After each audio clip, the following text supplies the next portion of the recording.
Connect the stage to the controller. Connect the controller to the computer using the USB cable. Connect the USB to the computer.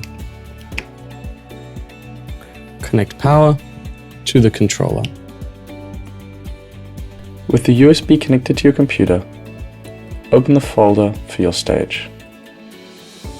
Run the Xeryon Dialog and connect to the COM port, loading the settings as shown.